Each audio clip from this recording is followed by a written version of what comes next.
بابا جی محمد خاں کے گھر 9 بچوں نے جنم لیا۔ عجب سی بات ہے کہ یہ بچے سب کے سب 2-2 سال کے وقفے کے بعد 20 مئی کو پیدا ہوئے۔ صرف اشفاق صاحب 22 اگست 1925 میں اس دنیا میں تشریف لائے۔ سنا ہے اسی دن بابا دوست محمد خان دنیا سے رخصت ہوئے تھے۔ اشفاق صاحب اور اشتیاق کے درمیان ایک بچہ اور بھی تھا جسے سب کالی بھونڈی کہتے تھے، لیکن 2 سال بعد فوت ہو گیا۔ سنا ہے کہ خان صاحب ہو بہو اپنے دادا سے مشابہ تھے۔ اگر لہجہ بھر آواگون پر اعتبار کر لیں تو لگتا ہے بابا دوست محمد دوبارہ دنیا میں آ گئے۔ اگر اسلامی روایات کے مطابق ہم اپنے باپ دادا کے گناہوں کے وارث ہیں تو عین ممکن یہ ہے کہ ان کی موروثی خوبیوں کے بھی امین ہیں جو ہماری جینیٹکس میں چلی آتی ہیں۔ مرنے سے کچھ دن پہلے کا ذکر ہے۔ اشفاق صاحب قدرے آرام میں تھے۔ کہنے لگے، قدسیہ، شہنشاہ بابر اور گرو نانک جی کا مکالمہ سنو گی؟ کون سا مکالمہ؟ میں نے سوال کیا۔ بھائی سرو ازل منشی تلوک چند محروم کا تحریر کرتا۔ اچھا وہ والا۔ اچھی ایم اے پاس ہو، اس قدر ناواقفیت؟ یاد تو ہے پر کچھ کم کم۔ جب گرو نانک شہنشاہ بابر کے دربار میں پہنچے تو بابر نے بڑی شان سے بابا گرو نانک کو اپنی مہمان نوازی میں شامل کیا اور گویا ہوا۔ بابر: ہماری بزم عشرت میں جو لے آیا خدا بابا، تو بسم اللہ جام بادائے احمر چڑھا بابا۔ جہاں میں آب زر سے کون ہے پاک تر پانی، کہ دھل جانا ہے جس سے دفتر ماد شامہ بابا۔ نہ میں خانے کو دیکھا چاہیے چشم حقارت سے، کہ ہوتی ہے یہیں سے بے خودی کی ابتدا بابا۔ نہ یوں ہی مہکشوں کو خاک پر بیٹھا ہوا دیکھو، پہنچتی ہے نظر ان کی سر فوق السما بابا۔ صدا حق حق کے سنتے ہیں صدا وہ شیشہ میں سے، اسی دل میں ہے زندوں کی حقیقت آشنا بابا۔ جراحی کھولتی ہے راز دل جب بانگے قتل سے، فلک سے پکار اٹھتے ہیں ملائک مرحبا بابا۔ نہ ہو گل بانگ مستوں کی تو دنیا بزم میں ماتم ہے، ہمارے دم سے کچھ کچھ زندہ ہے راز الفنا بابا۔ غنیمت جان صحبت کو ایک دو جام پیتا جا، میاں محفل رندہ درو آشام پیتا جا۔ خان صاحب اس لہک سے زبانی پڑھ رہے تھے گویا وہی بابر ہوں۔ پھر انہوں نے نانک پر انگلی رگڑ کر پوچھا، کچھ یاد ہے بابا؟ گرو نانک نے کیا جواب دیا؟ ہاں جی۔ اچھا سنو۔ بابا نانک بولے، مبارک ہو مئی احمر تجھے، صاحب بقراں تیری، رکھے بس سرور تجھ کو شراب ارغواں تیری، دل فرخندہ تیرا واقف رمز حقیقت ہے، اگر یہ ترجمان دل حقیقت میں زباں تیری، مگر جب کیفیت دل میں یہ کیفے میں کی حاجت کیا، غرض محفل سے کیا خلوت ہو جب رشک جہاں تیری، میں انگور پی کر اگر کوئی متوالا ہوا تو کیا، نہ آئی دل میں مستی ہاتھ میں پیالہ ہوا تو کیا، وہ میں اپنی ہے جس سے بن پیے محور رہتے ہیں، خیال چشم ساقی کے نشے میں چور رہتے ہیں، وہ میں کش ہیں کہ مہر و ماں اپنے ساغر ہیں، وہ صہبائے مروق سے صدا پھر یوں رہتے ہیں، ہمارا دور میں ہر سر نفس کے ساتھ پنہاں ہے، اسی سے ہر نفس ہر لحظہ ہم مسرور رہتے ہیں، کثافت روح میں آلائش دنیا سے آتی ہے، شراب ظاہری سے اہل باطن دور رہتے ہیں۔ چڑھا دوان کو سولی پر بھی تو حق حق سناتے ہیں، جو عاشق ہیں وہ سرشار میں منصور رہتے ہیں۔ لنڈھائے ہوں جنہوں نے خم خم خم کے خم صحبائے عرفاں، کہاں وہ طالب افشردہ انگور رہتے ہیں۔ مناسب ہے یہی ترک میں انگور شابہ، ہمارے ہاتھ سے تھوڑی سی اب منظور کر شابہ۔ نظم سنانے کے بعد انہوں نے تپائی پر پڑے ہوئے گلاس کو میری طرف بڑھایا۔ میں نے گلاس میں باقی ماندہ چند قطرے پی کر کہا، خان صاحب آپ کا کمال کا حافظہ ہے، آپ تو اس نعمت کا تحفہ پتہ نہیں کہاں سے ملا ہے۔ بابا جی دوست محمد خان سے اور کہاں سے؟ کہتے ہیں کہ ہماری جینیٹک کوڈنگ ہی دراصل ہماری قسمت ہے، شاید اسی لیے اللہ کہتا ہے کہ گناہ سے بچو، ہم تمہارے گناہ تمہاری آنے والی نسلوں میں منتقل کر دیتے ہیں۔ مجھے بابا دوست محمد خان کا حافظہ ملا ہے، سنا ہے جس روز وہ فوت ہوئے اسی دن میں اس دنیا میں آیا۔ انہوں نے جانے سے پہلے اپنی وراثت جینز کی شکل میں مجھے سونپ دی تھی۔ آفاق بھائی اور خان صاحب کے اندر علم کی ایک بھوک تھی۔ آفتاب بھائی اور خان صاحب کے اندر علم کی ایک بھوک تھی، جو کورس کی کتابوں سے ماورا تھی۔ وہ دونوں ڈگریاں حاصل کرنے کے در پہ اس لیے رہتے کہ کہیں اندر وہ ڈاکٹر محمد خان سے خوفزدہ تھے۔ وہ انہیں خوش کرنے کے لیے محنت کرنا چاہتے تھے۔ آفتاب بھائی نے اپنے کمرے میں یہ تختی آویزاں کر رکھی تھی اپنے باپ کی خاطر۔ یہی تختی ان کی تحریک کا باعث بنی اور وہ LLB کر گئے۔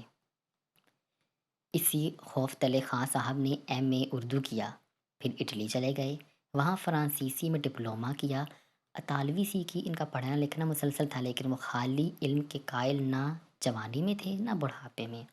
ان کے نزدیک علم ہمیشہ زانوے تلمن تہ کر کے مؤدب ہو کر اپنا آپ مرشد کو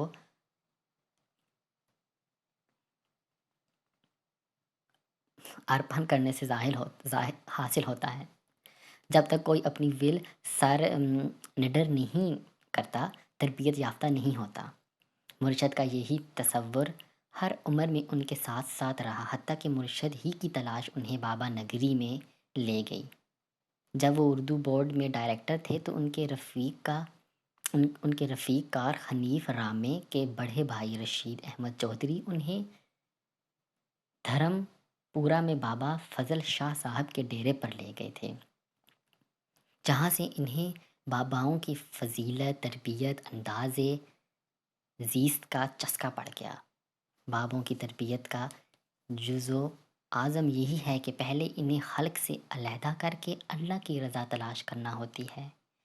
بابا جی اسے مستی پہرا کہا کرتے تھے۔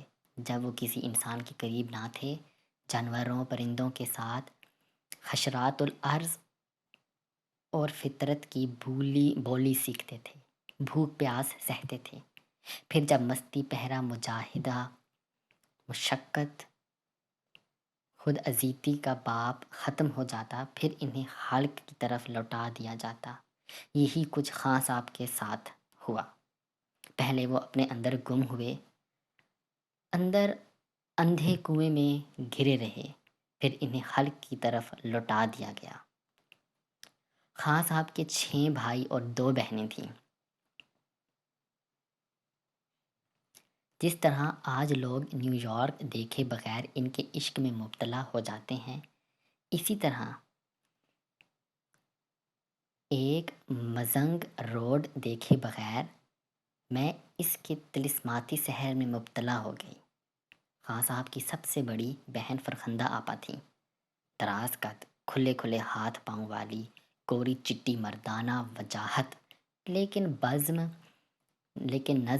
نرم دل خاتون، جو زندگی کو ساری عمر ڈر ڈر کر گزارتی رہی۔ ان کی آنکھ میں بڑا لحاظ تھا، وہ خود بھی رسالہ مخزن اور عصمت میں مضمون لکھتی رہی تھیں، اور انہوں نے ہی اشفاق احمد کو سیٹی پر لگا کر افسانہ نگاری کی طرف مائل کر دیا تھا۔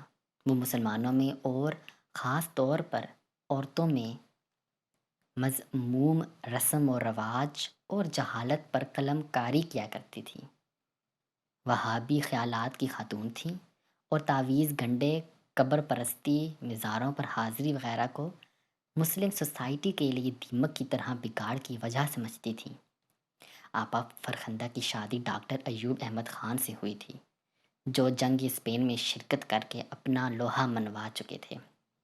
انہوں نے ایک بڑی بصیرت افروز کتاب بھی لکھی جس میں زیونسٹ کا پول کھولا اور ایسے ایسے سلوگن ایجاد کیے: democracy is demoncracy, it's sell money and weapons of war which corrodes the nation though acts down the curse of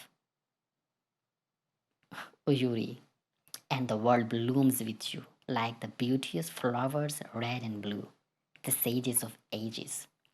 وہ مغربی طاقتوں کا پول کھولنے اور ان کی منافقت سے مشرقی ممالک کو آگاہ کرنے والوں میں بہت پہلے سے واویلا مچا رہے تھے۔ انہی کے صاحبزادے جواد احمد خان ہیں۔ ایوب بھائی آتشوں سے محبت کرنے والے، لکھنے پڑھنے کی تحریکیں چلانے، اسرائیل کو مسلمان کا دشمن سمجھنے والے آدمی تھے۔ جب وہ لندن میں اپنی پڑھائی کے سلسلے میں گئے تو آپا فرخندہ مزنگ روڈ پر منتقل ہو گئیں اور یہیں ان کی بیٹی ناہید اشفاق احمد اور دوسرے بہن بھائی کی بہن بن کر پلیں۔ سے خاص صاحب کی محبت کا یہ عالم تھا کہ وہ ناہید کو شہد سے میٹھی اور چاند سے پیاری جیسے القابات دے کر خط لکھا کرتے تھے۔ آپا فرخندہ بہن بھائیوں میں سب سے بڑی تھیں اور اپنی خوبصورتی کے باعث باپ کی لاڈلی تھیں۔ ان کے لیے نوکرانیاں مقرر تھیں۔ ڈاکٹر صاحب آپا جی کے لیے لاہور سے پیرس کے صابن منگواتے تھے، ان کے پیروں کو مساج کے لیے اٹلی سے زیتون کا تیل امپورٹ کیا جاتا۔ ہر قسم کی گولڈ اور وینشنگ کریمیں گھر میں آتی، حتیٰ کہ بابا جی اپنی ذہانت کے باعث فیئرنیس کریم بنانے میں کامیاب ہو گئے، اور جو آج بھی محاسوں، چھائیوں اور دانوں کے لیے اکسیر سمجھی جاتی ہے۔ آپا جی کی اولاد میں ڈاکٹر جواد ساجد قابل ذکر ہیں، جو نامور مصری ڈاکٹر مگڈی کے دستے راست رہے ہیں اور خود بڑے نامور ہارٹ سرجن ہیں۔ ڈاکٹر جواد احمد اس وقت ہارٹ کے سرجن ہیں اور PIC میں CEO ہیں۔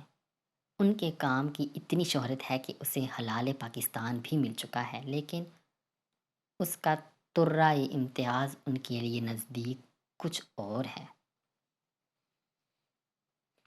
جواد کے آباء و اجداد کا گاؤں جہان خیلہ ہے، جہاں ان کی ایک بڑی متبرک درگاہ ہے۔ جہان خیلہ ہوشیار پور میں واقع ہے۔ یہ درگاہ سکھ اور مسلمان دونوں کے لیے متبرک ہے۔ ابھی سال بھر پہلے کی بات ہے، درگاہ کے سکھ عقیدت مندوں نے جواد کو وہاں مدعو کیا۔ اس کے ساتھ مل کر درگاہ پر چادر چڑھائی، جواد کے سر پر پگڑی باندھی، عظمیٰ کے سر کو چادر سے ڈھانپا اور بارڈر تک اسے چھوڑنے آئے۔ وہ جس فخر سے اس واقعے کا ذکر کر رہا ہے، اس کے سامنے اس کی ہارٹ سرجری ماند پڑ جاتی ہے۔ آپا فرخندہ کے بعد آپا فرخت کا نمبر آیا۔ دونوں بہنیں لکھنے پڑھنے کی شوقین تھیں۔ بابا محمد خان چونکہ آپا فرخندہ کو زندگی بھر اولیت بخشتے رہے اور آپا جی ہی کی طرح انہوں نے فیسرین ایجاد کی، اس لیے ایک طرح سے دونوں بہنوں میں سبلنگز جیسی کا رشتہ قائم ہو گیا، جو ساری عمر آپا فرحت کے لیے احساس کمتری کا باعث بنا رہا۔ آپا فرحت حسن میں آپا فرخندہ سے کمتر تھی، اس لیے انہیں گھر پر B کلاس سٹیزن سمجھا جاتا تھا، لیکن اس گزری کی وجہ سے ان میں اصول پرستی اور انصاف طلبی بڑھی اور انہیں پاکستان کی تحریک کی گہری محبت ہو گئی۔ انہی آپا جی سے خان صاحب کا گہرا رشتہ تھا اور وہ ہر وقت ان کا دم جھلا بنے رہتے۔ 10ویں جماعت کے بعد وہ ان ہی کے پاس فیروز پور میں منتقل ہو گئے، جہاں انہوں نے ڈی اے وی کالج میں بڑے مشاعرے، مباحثے اور پڑھائی میں توجہ دی۔ آپا جی کے میاں ڈاکٹر عبداللہ قادر گائے طبیعت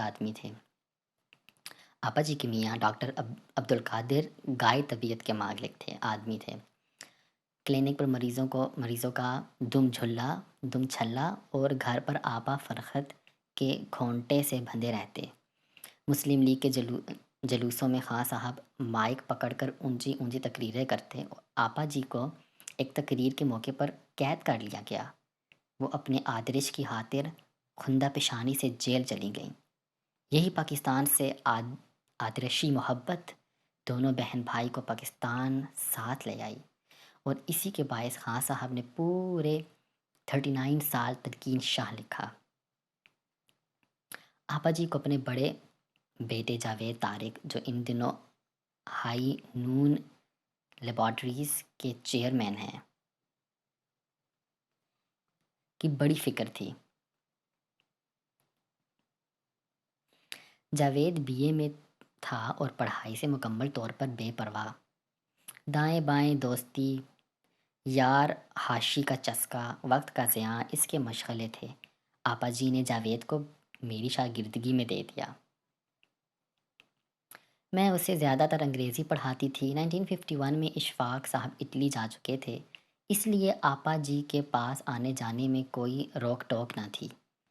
جاوید جب پڑھنے آتا تو بیشتر وقت اپنا چھوٹا سا کتا ساتھ لے آتا اور نوٹس بنانے کے بجائے صرف زبانی لیکچر سننے پر اکتفا کرتا۔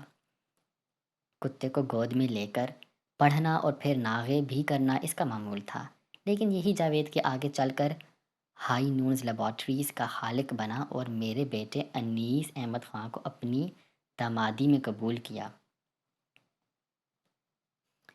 میں ان دنوں اپنی خالہ فیروزہ کے پاس 60 فیروز پور روڈ میں رہتی تھی۔ جاوید اور ناہید یہاں ہی پڑھنے آتے رہے۔ ان دو بہنوں کے بعد آفتاب بھائی کا نمبر آیا۔ وہ 6 فٹے لمبے، دبلے پتلے، لڑکیوں کی طرح شرمیلے، میٹھی مسکراہٹ اور ہلکی کھلکھلاہٹ والے آدمی تھے۔ وہ کورٹ سے نکلنے کے بعد کبھی کسی کے متعلق تجسس کھوج نہ لگاتے، غیبت جیسے مشائل سے دور رہتے۔ خان صاحب کا تعلق جب ایم اے میں مجھ سے پیدا ہوا اور انہوں نے میری تربیت، پرورش اور خود اعتمادی کو سہارے دینا چاہے تو آفتاب بھائی اس محبت میں گپ چپ شامل ہو گئے۔ وہ کبھی کبھی کچہری سے فارغ ہو کر گورنمنٹ کالج کے سامنے والی پٹری سے ہو کر اپنے گھر ایک مزنگ روڈ جاتے۔ راستے میں مجھ سے مٹھ بھیڑ ہو جاتی اور ایک ہی ملاقات کے بعد انہیں مزید تعارف کی ضرورت نہ رہی۔ میری والدہ کو وہ آپا جان کہتے تھے۔ جب میرا پہلا مضمون اور مین چھپا تو پہلا تعریفی خط انہی کا تھا۔ جب خان صاحب اٹلی چلے گئے اور ہم سمن آباد میں منتقل ہوئے تو آفتاب بھائی اور آپا فرخت بھی سمن آباد دبکے تھے۔ آفتاب بھائی کے بعد افتخار بھائی اس دنیا میں آئے۔ ان میں بغاوت کا مادہ تھا۔ انہوں نے غالباً اپنے والد صاحب کو چڑھانے کے لیے پڑھائی ادھوری چھوڑی اور بی اے نہ کیا۔ جب ڈاکٹر محمد خان اپنے بیٹوں کو مارتے تو یہی بھائیوں کو چھڑاتے۔ سب سے زیادہ انہوں نے خان صاحب اور اشتیاق کو چھڑایا۔ وہ انوکھا راستہ، انوکھی بات، انوکھا رویہ اختیار کر کے سب کو چونکا دیتے تھے۔ جب شادی کا مسئلہ چھڑا تو اپنی خالہ کی بڑی بیٹی باجی ضیا کے ساتھ بیاہ کرنے سے منکر ہو گئے۔ اور چھوٹی بہن آپا منیرہ کو دلہن بنا لیا۔ فیصلین کا کام والد کی حیاتی میں نہ کیا اور بخش بخشن خان کی زمینوں کی دیکھ ریکھ کرنے چلے گئے۔ افتخار احمد خان بقول ساری دنیا کے ڈیڈی جی، اونچے لمبے براؤن آنکھوں اور براؤن بالوں والے دیہاتی عادتوں والے ڈیڈی جی بڑے من موہن تھے۔ ہر انسان کا چلتے چلتے باتوں باتوں میں دل چرانے کا فن جانتے تھے۔ ان کے بڑے بیٹے ڈاکٹر طارق بن افتخار شکاگو میں بڑے نامور آرتھوپیڈک سرجن ہیں۔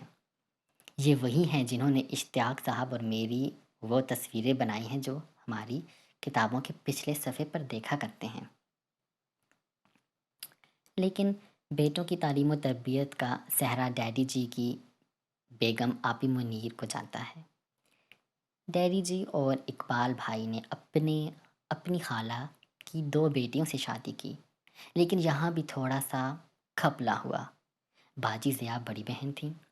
انہیں اصولاً افتخار بھائی کی بیگم بنایا جانا چاہیے تھا، لیکن دونوں بھائیوں نے دونوں بہنوں میں باہمی رضامندی سے اس طرح شادی کی کہ چھوٹی آپی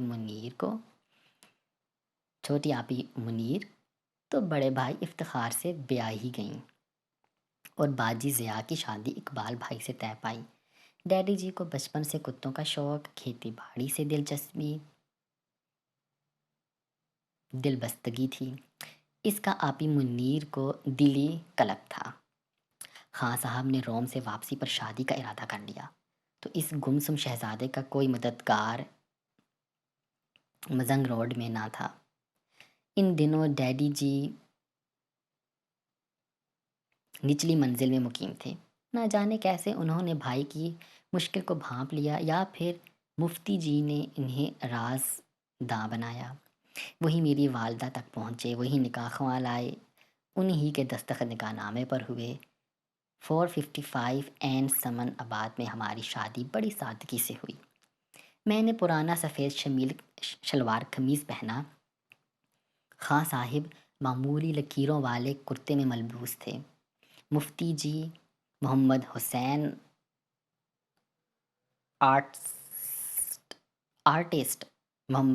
آرٹسٹ اور ڈیڈی جی براتی تھے۔ ریزی اور محمودہ اصغر میری والدہ سمیت مائکہ والے تھے۔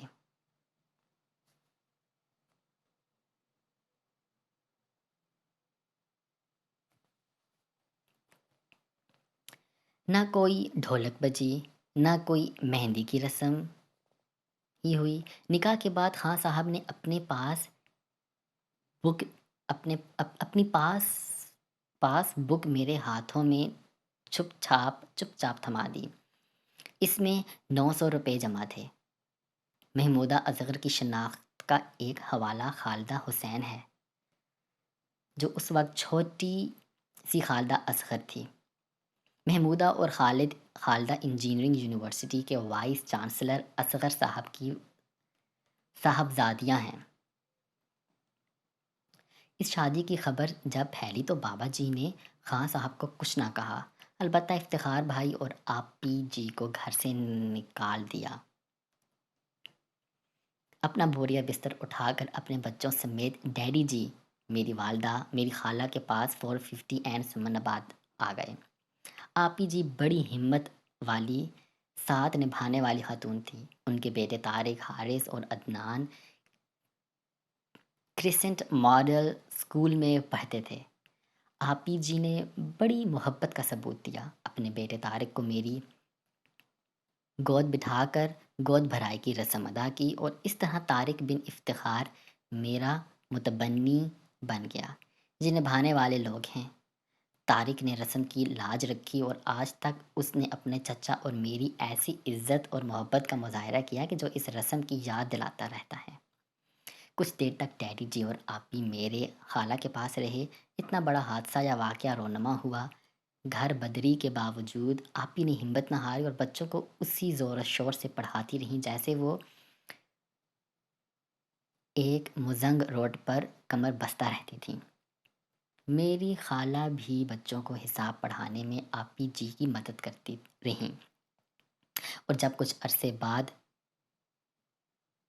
قتیل شفائی کے پڑوس میں ڈیڈی جی 427 این ٹائپ میں منتقل ہو گئے تو آپی جی بچوں کو تعلیم کی طرف اور بھی مستعد ہو گئیں۔ وہ بچوں کو بڑے جوش و خروش سے پڑھاتی، محبت اپنی جگہ، وہ مکے گھونسے اور ڈنڈے مارنے سے بھی دریغ نہ کرتیں۔ میں آپی جی کے اس پہلو سے بہت متاثر تھی۔ میں نے بھی کہیں اندر یہ پختہ ارادہ کر لیا کہ اولاد ہونے پر خود انہیں تعلیم دوں گی، لیکن ایم اے پاس ہونے کے باوجود معمولی ایف اے پاس آپی منیرہ کا میں مقابلہ نہ کر سکی، کیونکہ مجھ میں وہ ڈسپلن تھا، نہ میں سائنسی علوم ہی سے واقف تھی، نہ پڑھانے کے علم سے آگاہ۔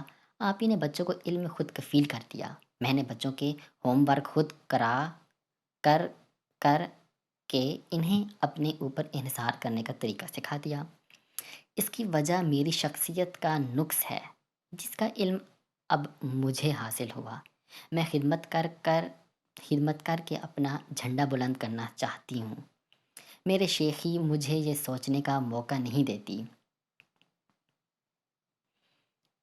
کہ میں اس شخص کی فلاح کا سوچ سکوں جس کی مدد کرنے پر میں منحصر ہوں۔ خیر، میں اور خاں صاحب روز شام کو آپی جی اور ڈیڈی کے گھر جاتے، وہاں کھانا کھاتے۔ ان کی بڑی بیٹی لبنہ مجھ سے بڑی مانوس ہو گئی تھی اور کبھی کبھی میرے ساتھ سو جاتی تھی۔ مختصر، میں اقبال بھائی ایک طور پر بابا جی سے بغاوت پر آمادہ رہتے، لیکن اتنی ہمت نہ تھی کہ کبھی بھی منہ در منہ بحث کر سکتے۔ افتخار بھائی کی طرح انہیں بھی پڑھائی سے نفرت تھی۔ اقبال بھائی خاں صاحب سے مشابہہ بڑی من موہنی شخصیت کے مالک ہیں۔ ان کے گرد حسیناؤں کا گھیرا رہتا، انہیں لوگوں کی توجہ لینا مشکل نہ تھی۔ گھر کی مائیں اصیلیں، مہریاں سب ان کی بات جلدی مان لیتیں۔ سب سے پہلے ان کے کپڑے دھلتے، ان کا بستر جھاڑا جاتا، انہیں لسی ایسی دی جاتی کہ جس میں مکھن کا پیڑا تیرتا۔ اسی وجاہت کے باعث وہ جلد اپنی خالہ زاد جی ضیاء کی آنکھ کا تارا بن گئے۔ اسحاق بھائی بھائیوں میں ماسٹر مائنڈ تھے، انجینئر طبع سوچ اور عمل کے بندے تھے۔ ان کے متعلق کچھ کہانیاں سب بہن بھائی اپنے اپنے رنگ میں سناتے ہیں۔ مختصر، میں ٹیلی فون صرف ڈارک بنگلے میں تھا۔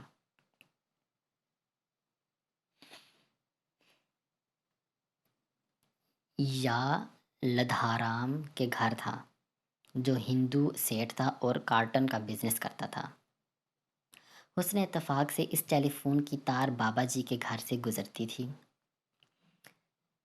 ججو بھائی کے گھر میں سمائی کے گھر کے اوپر سے گزرنے والی تار پر ذاتی تار پھینک کر ٹیلی فون اپنے مصروف میں لایا جا سکتا ہے۔ اب ٹیلی فون کی تار کا مسئلہ اٹھا۔ مختصر سے کوٹ کپورہ 7 میل دور تھا۔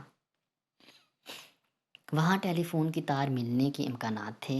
اس کام کے لیے خاں صاحب کو چنا گیا، کیونکہ ججو بھائی کا خیال تھا کہ ان کا چہرہ بھولا بھالا ہے، کوئی تار کے متعلق سوال جواب نہ کرے گا۔ اسکول سے فرار ہو کر خاں صاحب کوٹ کپورہ پہنچے، بڑی مشکل سے تار چڑھائی اور گھر آئے۔ اب ججو بھائی نے اوپر گزارنے والی تار پر کانٹی مار کر اپنی تار کا کنیکشن لگایا۔ لیجئے، چرایا ہوا فون اور کھسکائی ہوئی تار کامیاب رہے اور لدھارام کی دکان سے فون مل گیا۔ اب فون پر کپاس کی خرید و فروخت اور روئی کے بھاؤ آنے لگے۔ اسحاق بھائی نے سوچا کہ بم بنانا چاہیے۔ اس بم کا مصروف کیا ہوگا؟ یہ انہوں نے نہ سوچا۔ ایک طبی سائنسدان کی طرح انہیں صرف بم کی ایجاد سے غرض تھی۔ اب گھریلو بم کے لیے منچھل پٹاس اور پارے کی ضرورت تھی۔ منچھل پٹاس اور بازار سے مہیا کی جا سکتی تھی، لیکن پارا کمیاب بھی تھا اور اس کے خریدنے کی پسلی بھی نہ تھی۔ اسکول میں سائنس لیبارٹری میں تقریباً 2 سیر پارا پڑا تھا۔ اب یہ سوچنا تھا کہ پارا وہاں سے کیسے اڑایا جائے۔ بڑے بھائیوں سے بات چیت مشکل تھی۔ اشتیاق ابھی چھوٹا اور بے سمجھ تھا۔ طے ہوا کہ خان صاحب اوور کوٹ پہن کر جائیں اور پارا لیبارٹری کی بوتل سے چرا کر کوٹ کی جیب میں ڈالیں اور گھر لے آئیں۔